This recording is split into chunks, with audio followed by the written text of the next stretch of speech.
తీయండి. పేతురు మొదటి పత్రిక 1వ అధ్యాయం 6వ వాక్యం చూడండి.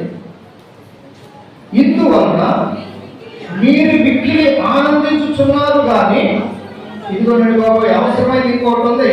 అవసరమును బట్టి నానా విధములైన శోధనల చేత ప్రస్తుతము కొంచెం కాలము మీకు దుఃఖము కలుగుచున్నది.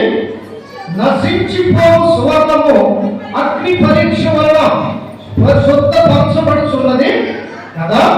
దానికంటే అమూల్యమైన మీ విశ్వాసము ఈ శోధన చేత పరీక్షకు నిలిచినదై యేసుక్రీస్తు ప్రత్యక్షమైనప్పుడు మీకు, చెప్పండి నాతో కలిసి, మీకు చెప్పాలి అందరూ కలిసి, మీకు మెప్పును, అందరూ గట్టిగా చెప్పట్లేదు, మీకు మెప్పును మహిమయు ఘనతయు, కొంచెం వాయిస్ పెంచండి, కలుగుటకు కారణమును యేసుక్రీస్తు ప్రత్యక్షమైనప్పుడు మీకు మెప్పుయు మహిమయు ఘనతయు కలుగుటకు కారణమును. దేని వలన? శ్రమ. మూడోది, అవసరమును బట్టి శ్రమను మన జీవితంలోనికి దేవుడు ఆజ్ఞాపిస్తాడంట. ఆమేన్. చెప్పండి తెచ్చి ఆమేన్. శ్రమ వచ్చిందంటే దేవుడు నిన్ను చూడట్లేదని కాదు, చూస్తున్నాడు కాబట్టి శ్రమను నీ జీవితంలోనికి ఆజ్ఞాపించాడు, వెళ్ళమని చెప్పాడు. నువ్వు శ్రమ పడటం, శ్రమ పెట్టబడటం దేవునికి ఇష్టమై కాదు. ఈ శ్రమ వలన ఎన్నో పాఠాలు నేర్పుతాడు. స్తోత్రం కలుగునగాక. ఈ శ్రమ మనల్ని ఎక్కడ వరకు తీసుకొని వెళ్తుందంటే ఆయన ప్రత్యక్షత కొరకు సిద్ధపరుస్తుంది. దేవునికి మహిమ కలుగునగాక. ఇదేం ఒట్టి మనుషులు కాదు, బలవంతులే తిట్టమైన వాళ్ళని కాదు. ఎవరైతే యేసు నామాన్ని కలిగి ఆ నామములో నుండి అవసరమును బట్టి కలుగుతున్న ప్రతి పరిస్థితిని తట్టుకొని, విశ్వాసాన్ని బట్టి, అది శ్రమైన, కరువైన, కష్టమైన, వస్త్రహీనతైన క్రీస్తు ప్రేమ నుండి నిన్ను ఎడబాయకుండా ఉండేటట్లుగా ఎవరైతే స్థిరమైన మనసు కలిగి ఉంటారో, గట్టిగా ఆమేన్, వారికి కలిగే గొప్ప బహుమానం ఏమిటంటే, శ్రమ పెట్టబడుతున్న వారికి కలిగే దేవుడిచ్చే ఆశీర్వాదం ఏంటంటే, ఆయన ప్రత్యక్షమైనప్పుడు దేవునికి మహిమ కలుగునుగాక. చెప్పండి గట్టిగా హల్లెలూయా. యేసుక్రీస్తు ప్రత్యక్షమైనప్పుడు మీకు మెప్పును మహిమయు ఘనతయు కలుగుటకు కారణమవును. నేను ఎందుకు శ్రమ పెడతాడో తెలుసా? అవసరాన్ని బట్టి. నీ తోడు వాళ్ళ కంటే నిన్నెందుకు ఎక్కువ శ్రమ పెడతాడో తెలుసా? అవసరాన్ని బట్టే. నీకు మెప్పునివ్వాలని కోరుకుంటున్నాడు. చప్పట్లు కొడుతూ మహిమనివ్వాలని కోరుకుంటున్నాడు. గట్టిగా కొడుతూ ఘనపరచాలని కోరుకుంటున్నాడు. గట్టిగా చప్పట్లు కొడుతూ. ఇవన్నీ ఒక్కరుకుంటే మాత్రమే అనవసరమైన వాటి వైపు మనం పరుగులుతాం. ఓ విశ్వాసికి, ఓ సేవకునికి దేవుడు ఆజ్ఞాపించకుండా ఏ శ్రమ కూడా రాదు. ఆమేన్. చెప్పరా గట్టిగా ఆమేన్. నువ్వు ఏడవటం దేవుడికి ఇష్టం లేదు. ఆ ఏడ్చిన కన్నీళ్ళు కూడా ఆయన యొద్ద ఉన్న బుద్ధిలో భద్రపరుస్తాడంట. ఆమె చెప్తారా? గట్టిగా చెప్తారా? శ్రమ వచ్చినప్పుడు ఏడుస్తావే, ఆ కన్నీళ్ళు కూడా ఆయన యొద్ద ఉన్న బుద్ధిలో భద్రపరుస్తాడు. ఎందుకు? రేపు పొద్దున మనం అక్కడికి వెళ్ళినప్పుడు ప్రభువా, అక్కడ కూడా ఉంటారు ఈ ధనవంతులు అంటాడు. వింటున్నారా? పాతాళానికి వెళ్ళే ధనవంతులు అంటాడు, అక్కడ కూడా ఉంటారు. ఏమని? అయ్యో, ఈ వ్యాధులకు నేను తట్టుకోలేకపోతున్నాను. అక్కడ ఎవరో క్షేమంగా నెమ్మదిగా ఉన్నాడు లాజరు. ఆయన ఒకసారి ఒక్క చిటికెని వేస్తే ఒక్క బొట్టు నీళ్లు నా బొట్టులో వేయడానికి పంపించమంటే కుళ్ళుపోతులు అక్కడ కూడా వస్తారు. స్తోత్రంగా ఉంది కాక. దేవుడు వ్యక్తి పేరుకి మేఘలంట వేరు చేసిన తట్టుకోలేదు.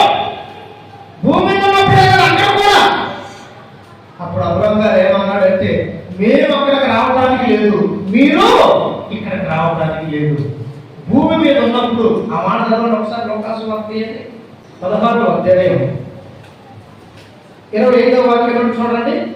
అందుకు అబ్రహాము, కుమారుడా, నీవు నీ జీవిత కాలమందు నీకు ఇష్టమైనట్టు సుఖమును అనుభవించితివి. కుమారుడా, కుమార్తె, నువ్వు భూమి మీద ఉన్నప్పుడు నీకు ఇష్టమైనట్టు సుఖమును అనుభవించితివి. అలాగుననే లాజరు కష్టము అనుభవించేదని జ్ఞాపకము చేసుకోవము. చూసారా ఎట్లా దేవుడు ఎందుకు ఆ నీళ్లు ఆయన యొక్క బుద్ధిలో ఉంచుతాడంటే మనలను మహిమపరచడానికి, హల్లెలూయా, మనలను ఘనపరచడానికి, హల్లెలూయా, మన పేరును మెచ్చుకోవడానికి. చెప్పగలరు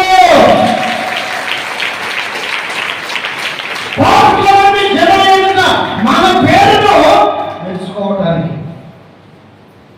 లాజరు భూమి మీద ఉన్నప్పుడు కష్టపడ్డాడు, కష్టము అనుభవించాడు. నీవేమో సుఖమును అనుభవించాడు. సుఖపడుతున్న వారికి నేను చెప్పే హెచ్చరిక, ఇక్కడ సుఖపడితే అక్కడ బాధను అనుభవిస్తాం. అక్కడ ఇక్కడ కింద, ఇక్కడ సుఖపడితే కిందకి వెళ్ళినప్పుడు బాధను అనుభవిస్తాం. యాతన ఉంటుంది, పనులు దొరుకుతుంటుంది, ఆత్మ సావదు, అగ్ని ఆరదు. ఓ భయంకరమైన స్థలం అది. అదే లాజరు ఇక్కడ కష్టపడ్డాడు, అబ్రహాము కొట్టడానికి వెళ్ళాడు. ఆమేన్. అక్కడ అతడు నెమ్మది పొందుతున్నాడు. అందుకే విశ్వాసికి శ్రమ కలుగక తప్పదు. అది ఎందుకు ఇస్తాడంటే అవసరమును బట్టి మెప్పుయు మహిమయు ఘనత కలగటానికి అది కారణమవుతుంది. ఇంత గొప్ప ఆశీర్వాదం భాగ్యం దేవుడు నీ ఎదుట ఉంచాడు. అందుకనే అవసరమైన వాటిని ఎన్నుకోమని దేవుడు చెప్తున్నాడు. అవసరం లేని వాటి వరకు మానవ ప్రయాసపడినట్లుగా ఆ పని సమయం అంతా దానిలో హెచ్చించినట్లుగా నీవు అవసరం లేని వాటి వరకు హెచ్చించదు. అవసరమైనది ఒకటి. ఆ ఒక్క దాంట్లో దాని ఉన్న గొప్ప పని ఏంటంటే సత్క్రియ. స్తోత్రం కలుగును గాక. హల్లెలూయా. మంచి మాట, సత్మాట లేక మంచి మాట, ఆశీర్వచనం, అనుకూల వచనం. మూడోది అంటాడు అవసరమును బట్టి దేవుడు నీకు ఆజ్ఞాపించిన శ్రమ.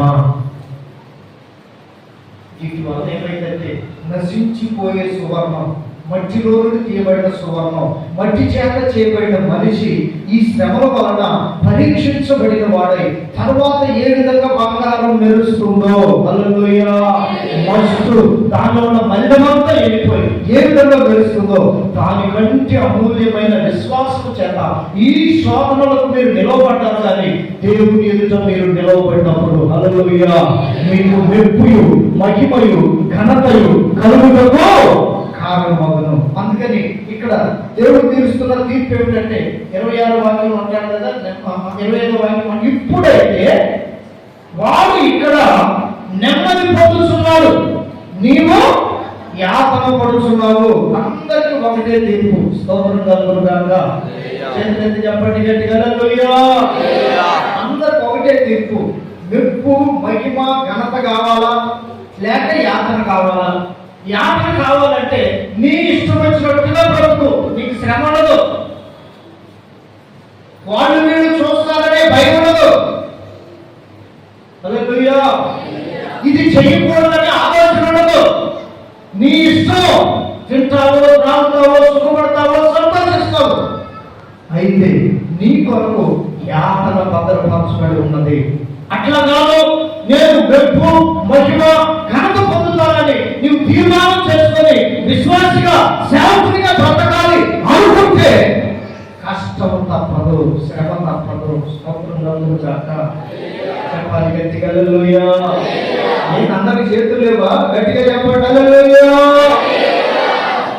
ఈ చేయటానికే కష్టపడలేకపోతున్నాను. గట్టిగా చెప్పండి, హల్లెలూయా. ఏమైపోయింది? తింటే వస్తుందా మీకు ఉద్యోగం?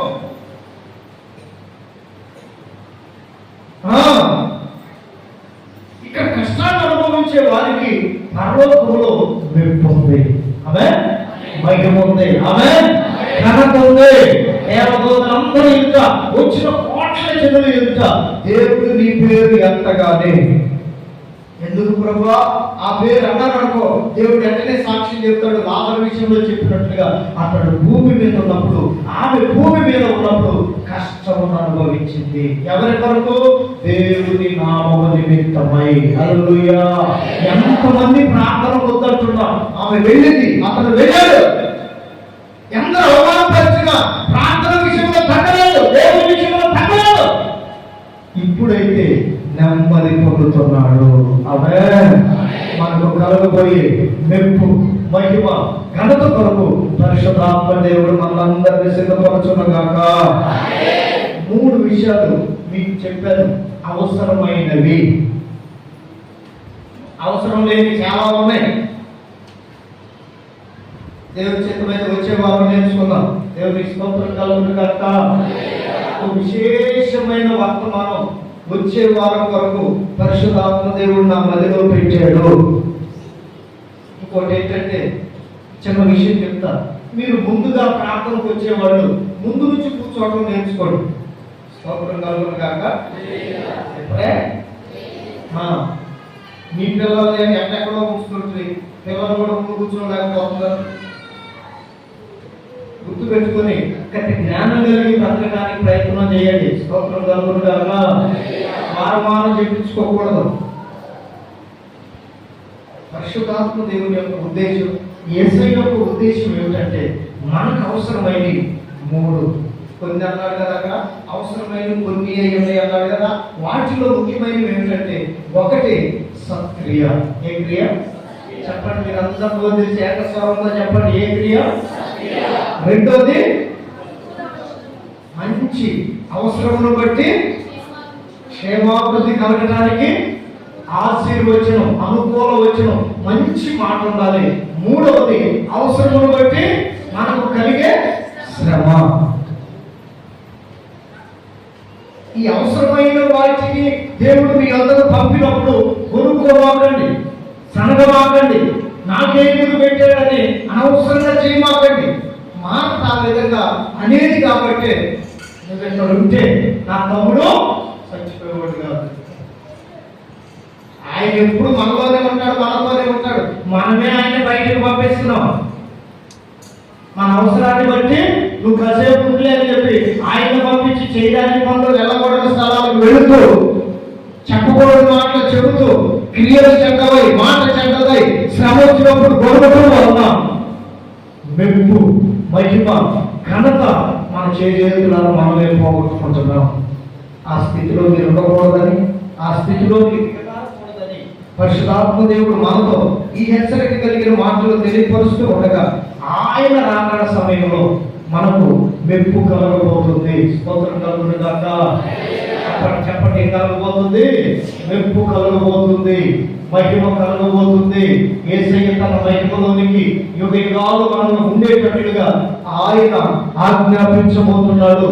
ఇంత గొప్ప భాగ్యాన్ని మనం పొందాలంటే అవసరమైన వాటిని మనం ఎన్నుకొని ప్రభువుకు సాక్షిగా, నమ్మకమైన బిడ్డలుగా ఆయన రాకడ కొరకు సిద్ధపడదాం. అట్టి కృప, నడిపింపు, అభిషేకం సంఘమైన మనందరికీ పరిశుద్ధాత్మ దేవుడు అనుగ్రహించునుగాక. ఆ విధమైన మనసుతో మనము కూడా దేవుడిని ఆహ్వానించుదుముగాక.